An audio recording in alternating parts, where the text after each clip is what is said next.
Hello viewers, இன்னைக்கு நம்ம பார்க்கக்கூடிய முக்கியமான தகவல்கள்லாம் என்ன அப்படின்னா, ஃபர்ஸ்ட் வந்து பார்க்கக்கூடிய விஷயம் வந்து பார்த்தீங்கன்னா மாரிதாஸ் அவர்களோட கைது. ஃபர்ஸ்ட் நானும் மாரிதாஸ் அவர்கள் கைது அப்படின்னு பார்க்கும்போது என்ன நினைச்சேன்னா, என்னடா திடீர்னு வந்து இதுக்கு முன்னாடி திமுக கவர்மெண்ட் என்ன பண்ணாங்களோ அதையே பண்றாங்க அப்படிங்கிற மாதிரி நானும் யோசிச்சேன். அப்புறம் அதை பத்தி டீப்பா உள்ள போய் பார்க்கும்போது என்ன தோணுச்சுன்னா, ஓகே கைது ஓகேங்கிற மாதிரி தான் இருக்கு. காரணம் என்னன்னா, அவர் வந்து பாத்தீங்கன்னா அவருடைய வீடியோக்கள்ல ஆரம்பத்துல இருந்தே ஒரு சில வீடியோக்கள் நான் தொடர்ந்து பார்த்துட்டு வந்துட்டு தான் இருக்கேன். குறிப்பா சொல்லணும்னா மாரிதாஸ் அவர்களோட வீடியோவா இருக்கட்டும், சவுக்கு சங்கர் அவர்களோட வீடியோவா இருக்கட்டும், அப்புறம் மணி அவர்களோட வீடியோவா இருக்கட்டும், இவங்களெல்லாம் தொடர்ந்து பார்த்துட்டு வந்துட்டு இருக்கேன். ஆனா இவங்களோட வீடியோலாம் பார்க்கும்போது அதை முழுசா நம்புறதில்ல. என்ன பண்ணுவேன் அப்படின்னா, ஜஸ்ட் நாலேஜபிளா தெரிஞ்சுப்பேன். ஓ, இந்த மாதிரி ஒரு விஷயம் நடந்திருக்கு, ஒரு விஷயத்தை பத்தியே நமக்கு தெரியாம இருக்கும். ஆனா அவங்க அந்த விஷயம் இன்னைக்கு டாப்ல இதுதான் போயிருக்கு. பட் அதுல எந்த அளவுக்கு உண்மை இருக்குன்னு நமக்கு தெரியாது. ஆனா அந்த பாக்குறதுனால நமக்கு என்ன தெரியும்னா, ஓ இந்த விஷயம்லாம் நடந்திருக்கு அப்படிங்கறது ஒரு நாலேஜா தெரிஞ்சுக்கலாம். பட் நாம தான் அதை போய் டீப்பா ஆராயணும். அப்பதான் அதுல என்ன உண்மை இருக்கு, என்ன பொய் இருக்கு அப்படிங்கிறது நமக்கு தெரியும். பட் ஆனா டீப்பா தெரிஞ்சுக்குவேன். முழுமையா வந்து பாத்தீங்கன்னா அவங்க வீடியோக்கு எதுவும் பார்த்து நம்பலாம் மாட்டேன். ஓகே, ஓ இந்த மாதிரிலாம் நடந்திருக்கு போல அப்படிங்கிற விஷயத்த அண்டர்ஸ்டாண்ட் பண்ணிக்குவேன். ஏன் நம்புறது இல்லை அப்படின்னு கேட்டீங்கன்னா, ரொம்ப சிம்பிள். சவுக்கு சங்கர் அவர்கள் பேசுறது முழுக்க முழுக்க வந்து பாத்தீங்கன்னா ஏடிஎம்கே சப்போர்ட்டா இருக்கும், ஆனா நடுநிலையாளர் அப்படிங்கிற மாதிரி சொல்லிக்குவாங்க. மாரிதாஸ் அவர்கள் பேசும்போது வந்து பாத்தீங்கன்னா பிஜேபி சப்போர்ட் இருக்கும் அப்படிங்கிற மாதிரி சொல்லுவாங்க. மணி அவர்கள் பேசும்போது அவர் வந்து பாத்தீங்கன்னா அவர் பேமெண்ட் தகுந்த மாதிரி யார் எங்க பேமெண்ட் கொடுக்குறாங்களோ அதுக்கு தகுந்த மாதிரி பேசுவாங்க அப்படிங்கிற மாதிரி வந்து பாத்தீங்கன்னா அவங்க மேலேயே ஒரு சில விமர்சனங்கள் இருக்க தான் செய்யுது. ஸோ நம்ம அதை பத்தி பெருசா பேச தேவையில்ல. பட் ஆனா அந்த விஷயம் அவங்க பேசக்கூடிய விஷயங்கள் வந்து பாத்தீங்கன்னா நல்லா இருக்கும்னு வச்சுக்கோங்களேன். ஸோ அதை வந்து தெரிஞ்சுப்பேன். ஆனால் அது முழுமையாக நம்புறது கிடையாது. ஸோ அப்படிதான் வந்து மாரிதாஸ் அவர்கள் வீடியோவாக இருக்கட்டும், சவுக்கு சங்கரா இருக்கட்டும், மணி அவர்களோட வீடியோலாம் பார்த்துட்டு இருப்பேன். இப்போ வந்து பார்த்தீங்கன்னா தொடர்ந்து இவங்க மேக்சிமம் சவுக்கு சங்கர் அவர்கள் டிஎம்கே கவர்மெண்ட்ல கைதாயிட்டே இருந்தாரு. மாரிதாஸ் அப்பப்போ கைதாவாரு.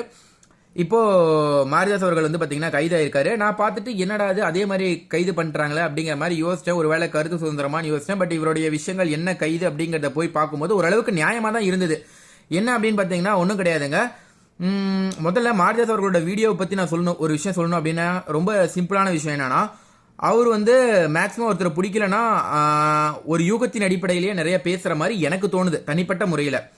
ஏன்னா இப்போ நார்மலா விஜய் அவர்கள் வந்து பாத்தீங்கன்னா சிஎம் ஆயிட்டாரு. ஆக்சுவலா சிஎம் ஆகல. அந்த ஜெயிச்ச பிறகு அவருக்கு வந்து பாத்தீங்கன்னா பெரும்பான்மை கிடைக்கல. அந்த டைம்ல ஒரு வீடியோ போட்டிருந்தாங்க. அந்த வீடியோல என்ன போட்டிருந்தாரு, என்ன சொல்லியிருந்தாருன்னா, ஏடிஎம்கேவும் டிஎம்கேவும் கூட்டணி சேர போறாங்க, அப்படி ஒரு நடக்கவே நடக்காது, அப்படி பேச்சுவார்த்தை கூட நடக்கல.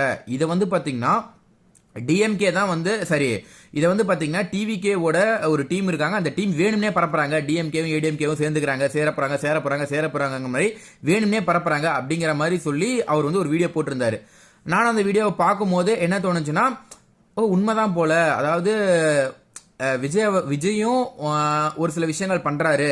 இந்த மாதிரி வந்து டிவிகே வந்து டிஎம்கே மேலேயும் ஏடிஎம்கே மேலேயும் வேணும்னே ஒரு பொய்யான அலிகேஷனை வந்து ஃபார்ம் பண்றாங்க, சமூக வலைதளங்களில் பரப்புறாங்க போல அப்படிங்கிற மாதிரி நான் நினைச்சிட்டு இருந்தேன். பட் ஆனா ஒரு 4 நாள் 5 நாள் போனதுக்கு அப்புறம் ஒரு சிலராக சொல்ல ஆரம்பிச்சிட்டாங்க, ஆமா பேச்சு நடந்தது உண்மைதான், பேச்சுவார்த்தை நடந்தது உண்மைதான், டிஎம்கேவும் ஏடிஎம்கேவும் பேச்சுவார்த்தை நடத்திருக்காங்க கூட்டணி அமைக்கலான்னு. அதுக்கப்புறம் ஒரு சில கூட்டணி கட்சிகளால ஒத்து வரல, அதனால பிரிஞ்சிட்டாங்க அப்படிங்கிற மாதிரி ஒரு சில அந்த விஷயம் உண்மைங்கிற மாதிரி வந்துருச்சு. ஆனா அவர் வந்து அந்த வீடியோ போடும்போது என்ன சொல்லியிருந்தாருன்னா, அப்படி ஒன்று நடக்கவே கிடையாது, டிவிகேவே வந்து பாத்தீங்கன்னா பொய் சொல்றாங்க, டிவிகே வந்து எல்லாருமே பொய் தான் பேசுறாங்க அப்படிங்கிற மாதிரி சொல்லி அவங்களே ஒரு ஜெகதீஷ் அவருடைய பேரை சொல்லி அவர் ஒரு டீம் வச்சிருக்காரு, அந்த டீம் தான் பரப்பிட்டு இருக்காங்க அப்படிங்கிற மாதிரி ஒரு அலிகேஷன் வந்து ஃபார்ம் பண்ணியிருந்தாரு. நான் நம்பிட்டேன், ஆமா இருக்கும் போல அப்படிங்கிற மாதிரி நம்பி தான் இருந்தேன். பட் ஆனா நாட்கள் போக போக ஒரு சில தலைவராக சொல்றாங்க பேச்சுவார்த்தை நடந்தது உண்மைதான். திருமாவளவன் அவர் சொல்றாரு, அன்னைக்கு 4 மணிக்கு முன்னாடி வரைக்கும் எனக்கு ஃபோன் பண்ணி உங்களை முதல்வர் ஆக்குறாங்க அப்படிங்கிற மாதிரி கூட என்கிட்ட சொன்னாங்க, பேச்சுவார்த்தை நடந்தது அப்படிங்கிற மாதிரி ஓப்பனா சொல்லிட்டாங்க. இந்தியன் முஸ்லீம் லீக் வந்து ஓப்பனா அறிவிச்சிட்டாங்க, எல்லாருமே சொல்லிட்டாங்க. அப்போ அந்த வீடியோ அவர் எந்த அடிப்படையில் அவர் வந்து பார்த்தீங்கன்னா ஒரு பொய்யான குற்றச்சாட்டு வந்து வச்சுட்டாரு. ஓகே, அது அவரோட தனிப்பட்ட விஷயம். பட் ஆனால் அது எப்படி சொல்லலாம் அப்படின்னா, மேம்போக்கா சொல்லலாம், அப்படி மேக்சிமம் பண்ண மாட்டாங்க, அதாவது டிஎம்கே ஏடிஎம்கே கூட்டணி சேர மாட்டாங்க, எனக்கு என்னமோ சந்தேகமா இருக்கு, டிவிகேவே இதை ஃபார்ம் பண்றாங்களோ அப்படிங்கிற மாதிரி சொன்னா ஓகே. ஆனா இவர் என்னமோ ஆணித்தரமா இப்படிதான் நடக்குது, இதுதான் நடந்தது அப்படிங்கிற மாதிரி ஆணித்தரமா சொன்னாரு. இது எல்லாமே டிவிகேவோட வேலை அப்படிங்கிற மாதிரி சொல்லியிருந்தாரு. ஸோ அதுல இருந்தே வந்து பாத்தீங்கன்னா அவருடைய வீடியோ வந்து பாத்தீங்கன்னா ஒரு சில இடங்கள்ல நான் புரிஞ்சுக்கிட்டேன், இல்ல இது வந்து பாத்தீங்கன்னா இவர் வந்து இவருடைய அசம்சனை சொல்லிட்டு இருக்காரு, இல்லை யார் மூலயமா ஏதோ ஏதோ ஒன்று சொல்ல வராரு, அவர் என்ன சொல்ல வராரு அப்படிங்கிறது நமக்கு புரியல அப்படிங்கிற மாதிரி நான் நினச்சிட்டேன். ஏன்னா கவர்மெண்ட்டை குறை சொல்கிறாரு. நான் கவர்மெண்ட்டை குறை சொல்கிறத தப்பு சொல்ல மாட்டேன். ஏன்னா எப்போவுமே வந்து பார்த்தீங்கன்னா ஒருத்தர் ஆட்சியில் இருக்காங்க அப்படின்னா அவங்க செய்யக்கூடிய ஒரு சில குறைகளை சுட்டி காட்டணும், அது வந்து தப்பு கிடையாது. ஆனால் இந்த மாதிரி ஒரு நம்பிக்கை ஒரு விஷயத்த வந்து ஆணித்தரமாக சொல்லக்கூடாது. தெரியாத விஷயத்த அவங்க வந்து பார்த்தீங்கன்னா ரொம்ப ஆணித்தரமாக சொல்லியிருந்தாங்க. ஸோ அதனால் வந்து பார்த்தீங்கன்னா அவங்களோட வீடியோ முழுமையாக நம்புறதில்ல. பட் இப்போ ரீசெண்டாக நடந்த விஷயம், நம்ம மாரிதாஸ் கைதவர்களை பற்றி நம்ம பார்க்கும்போது எனக்கு தெரிஞ்ச விஷயம் என்னன்னா, அமைச்சர் கீர்த்தனா அவர்கள் இருக்காங்கல்ல, அவங்கள பற்றி வந்து பார்த்தீங்கன்னா நிறைய தப்பா ஏதோ ஒரு ஃபோட்டோ காமிச்சு ஏஐ ஃபோட்டோ அப்படிங்கிற மாதிரி இப்போ சொல்கிறாங்க. அந்த ஃபோட்டோ காமிச்சு அது யார் என்ன அப்படிங்கிற மாதிரி அவங்க ட்ரெஸ்ஸை இதெல்லாம் வந்து அவங்க வந்து பார்த்தீங்கன்னா ஏதோ தப்பாக சொல்லியிருக்காரு போல் அவரோட வீடியோவில். ஸோ இதனால தான் கைது அப்படிங்கிற மாதிரி சொல்லியிருக்காங்க. பட் இது அக்செப்டபிள் தான். ஏன்னா தேவையில்லாத வேலை, அவங்க ட்ரெஸ்ஸு அவங்க கூட யாரோ இருந்தாங்க, அதெல்லாம் வந்து ஏன் சொல்லணும் அப்படிங்கிறது எனக்கு தெரியல. விமர்சனம் பண்ணுறதா இருந்தால் ஆக்சுவலாக நானே இப்போ ஒரு விமர்சனமாக எனக்கு பிடிக்காத ஒரு விஷயம் கீர்த்தனா அவங்க கிட்ட அப்படின்னு சொல்லணும்னா, அன்னைக்கு ஒரு நாள் வந்து பார்த்தீங்கன்னா ஒரு கேள்வி கேட்டாங்க. அப்போ வந்து என்ன சொல்லியிருந்தாங்கன்னா, அந்த ஒரு பொண்ணு கோவையில் ஒரு சிறுமி வந்து பார்த்தீங்கன்னா இறந்துருந்தாங்க. அந்த சிறுமி வந்து கற்பழித்து கொண்டு வந்தாங்க சில பேர். அப்போ அதை பற்றி ஒரு கேள்வி கேட்கும்போது அவங்க வந்து பார்த்தீங்கன்னா அதை தவிர்த்துட்டு போயிட்டாங்க. வேற ஏதோ ஒரு காரணம் சொன்னாங்க, சிரிச்சாங்க லைட்டாக. அதுவுமே என்ன சொல்லியிருந்தாங்கன்னா, இல்லை அது அவங்களுடைய மேனுவரிசமே அப்படிதான் அப்படிங்கிற மாதிரி ஒரு சில கருத்துக்கள் சொல்லியிருந்தாங்க. பட் அதை பற்றி விமர்சனம் பண்ணலாம், அது வந்து தப்பு கிடையாது. ஏன்னா அவங்க ஒரு கேள்வி கேட்குறாங்க, இந்த மாதிரி ஒரு இஷ்யூ நடந்திருக்கு, அதை பற்றி ஒரு அமைச்சர் முறையில் நீங்கள் ஒரு பதில் சொல்லலாம். பட் ஆனால் நீங்கள் வந்து துறை ரீதியாக கேளுங்க, அதை பற்றி என்கிட்ட கேட்காதீங்க அப்படிங்கிற மாதிரி ஒரு சில விஷயங்கள் சொன்னாங்க. அதில் எனக்குமே கொஞ்சம் உடன்பாடு இல்லை தான். பட் ஆனால் மற்றபடிலாம் ஒன்றும் பெருசாக தப்பு சொல்ல முடியாதுங்க. ஸோ அந்த கைதுங்கிறது ஓகே அப்படிங்கிற மாதிரி தான் இருக்குது. ரெண்டாவது வந்து பார்த்திங்கன்னா, நிறைய பேர் கேட்கக்கூடிய விஷயம், இப்போ அதாவது விஜய் அவர்களோட ஆட்சி அமைச்சு கிட்டத்தட்ட ஒரு வருஷம் ஆயிடுச்சுங்க. சரி, ஐயோ ஒரு மாதம் ஆயிடுச்சிங்களா? இந்த ஒரு மாதத்தில் வந்து பார்த்தீங்கன்னா எல்லாருமே இப்போ தற்குறின்னு சொல்ல ஆரம்பிச்சிட்டாங்க. நீங்கள் யாருக்காவது விஜய்க்கு சப்போர்ட் பண்ணீங்கன்னா தற்குறி அப்படின்னு சொல்லிடுவாங்க. காரணம் என்ன அப்படின்னு கேட்டிங்கன்னா, அதை பற்றி இப்போ நல்லா ரீச் பண்ணி நல்லா படிக்கும் போது என்ன தற்குறினா என்ன அப்படின்னு கேட்டிங்கன்னா ரொம்ப சிம்பிள், ரொம்ப எளிமையாக உங்களுக்கு புரிகிற மாதிரி சொல்லணும்னா, ஒருத்தன் கார் ஓட்டுவான், கார் ஓட்ட தெரியும், அவனா டிரைவர்னு சொல்லுவாங்க. அவனை வந்து ஏரோப்ளேன் ஓட்ட வைக்கிறதுக்காக ஒருத்தன் வந்து இல்லை அவன் ஏரோப்ளேனும் ஓட்டுவான் அப்படின்னு சொன்னான்னா அது வந்து தற்குறி. ஓகேங்களா? அதுதான் வந்து உங்களுக்கு புரியுற மாதிரி சொல்கிறேன். அப்படி தான் விஜய் அவர்களை சொல்கிறாங்க. அவருக்கு சினிமா மட்டும் தான் தெரியும், அரசியல் தெரியாது, அவரை வந்து கொண்டு வந்து உட்கார வைக்க நினைக்கிறாங்க, அதனால் அது தற்குறி அப்படிங்கிற மாதிரி எதிர்கட்சிகள்லாம் ஒரு விமர்சனம் வந்து வைக்கிறாங்க. பட் ஆனால் விஜய் அவர்கள் வந்து அது பாசிட்டிவாக பார்க்கும்போது, கார் ஓட்டுறவன் ஏரோப்ளேன் ஓட்டக்கூடாதா, நான் கற்றுக்கிட்டு ஓட்டுவேன் அப்படிங்கிற மாதிரி அவங்க வந்து ஒரு ரிப்ளை கொடுக்குறாங்க. ஓகே, கண்டிப்பாக அக்செப்ட் பண்ணிக்கலாம். அதில் தப்பு பண்ணாங்கன்னா, தப்பு பண்ணாலும் யாரெல்லாம் விஜய் அவர்களுக்கு சப்போர்ட் பண்ணுறாங்களோ அப்போ தான் தற்குறி. புரிஞ்சுதுங்களா? அதாவது இவருக்கு கார் மட்டும் தான் ஓட்ட தெரியும், ஆனால் கற்றுக்கிட்ட ஏரோப்ளேன் ஓட்டுறாரு, அப்போ ஏதாவது தப்பு பண்ணியும் அதுக்கு முட்டு கொடுக்குறாங்க பார்த்தீங்களா, அவங்க தான் தற்கொலையை தவிர பிளைண்டாக விஜய் அவர்களுக்கு சப்போர்ட் பண்ணுறாங்கன்னா தற்கொலை கிடையாதுங்க. சரி, பிளைண்டாக சப்போர்ட் பண்ணுறாங்கன்னா தற்கொலை, தெளிவாக அவர் நல்லது பண்ணுவார் அப்படிங்கிறத அண்டர்ஸ்டாண்ட் பண்ணி தான் எல்லாருமே வந்து பார்த்தீங்கன்னா இன்றைக்கி விஜய் அவர்களுக்கு ஓட்டு போட்டிருக்காங்க. மேபி 1-2 பேர் வந்து எதிர்கட்சிகள் சொல்கிற மாதிரி கவர்ச்சி அப்படி இப்படின்னு சொல்கிறாங்க. ஸோ அதன் அடிப்படையில் கூட ஓட்டு போட்டிருக்கலாம். பட் மேக்ஸிமம் டிவிகேக்கு சப்போர்ட்டர்ஸ் எல்லாருமே ஏடிஎம்கே டிஎம்கே மேலே நம்பிக்கை இல்லை. விஜய் அவர்கள் ஒருத்தர் வந்திருக்காரு, இவர் வந்து நல்லது பண்ணுவாருங்கிற ஒரு நம்பிக்கையில் தான் ஓட்டு போட்டிருக்காங்க. கண்டிப்பாக பார்க்கலாம் இன்னும் கொஞ்ச நாள் என்ன ஆகுது அப்படிங்கிறது நமக்கு தெரியும். ஸோ அடுத்ததாக வந்து பார்த்திங்கன்னா இன்றைக்கி ரொம்ப முக்கியமான ஒரு திட்டம், சிங்கப்பெண் திட்டம் விஜய் அவர்கள் வந்து பார்த்திங்கன்னா ஓப்பன் பண்ணியிருக்காரு. உண்மையாலுமே சூப்பரான ஒரு விஷயம் அப்படின்னே சொல்லலாம். ஆனால் எனக்கு என்னென்னா, இது ஓப்பன் பண்ணது பிரச்சனை கிடையாது, இது எந்த அளவுக்கு செயல்படும் அப்படிங்கிறது எனக்கு இன்னும் தெரில. காரணம் என்னென்னா, ஃபஸ்ட்டு வந்து இப்போ ஒரு கரண்ட் பில் 200 ரூபாய் இலவசம், 200 யூனிட் இலவசமாக கொடுக்குறாங்கன்னா நம்ம கண்ணுக்கு தெரிஞ்சிடும், 200 யூனிட் ஃப்ரீ. 2500 போடுறேன்னு சொன்னாங்க, போட்டிருந்தாங்கன்னா 2500 கைக்கு அக்கௌண்ட்டுக்கு வந்துடும், உண்மை. ஆனால் இந்த சிங்கப்பெண் திட்டம் அப்படிங்கிறது பெண்கள் பாதுகாப்பு அப்படிங்கிற மாதிரி சொல்லியிருக்காங்க. பட் எந்த அளவுக்கு எவ்வளோ எப்படி வந்து இதை பாதுகாப்பாங்க, ஒருவேளை ஒரு இஷ்யூ நடந்துருச்சு அப்படின்னா அதை எப்படி ஹேண்டில் பண்ணுவாங்க, அது உண்மையாகவே இருக்குமா இல்லை சும்மா அறிவிச்சிட்டு போனாலும் நமக்கு தெரியாதுல்ல, நம்ம மேலோட்டமாக தான் பார்ப்போம், நம்ம எப்படி நம்புறது இந்த மாதிரி பண்ணியிருக்காங்கன்னு. அப்போது இதுலேயுமே இன்னொரு குறைபாடு என்னென்னா, ஆல்ரெடி அப்போ போலீஸ் டிபார்ட்மெண்ட் இருக்குது, அவங்க வந்து பார்த்திங்கன்னா இந்த மாதிரி விஷயம் ஏன் தடுக்க தவறிட்டாங்க அப்படிங்கிற ஒரு விஷயம் இருக்கலாம். பட் நல்லது நடந்தால் நன்மை தான். பார்ப்போம், போக போக தான் நமக்கு வந்து இந்த விஷயங்கள் வந்து தெரிய வரும்.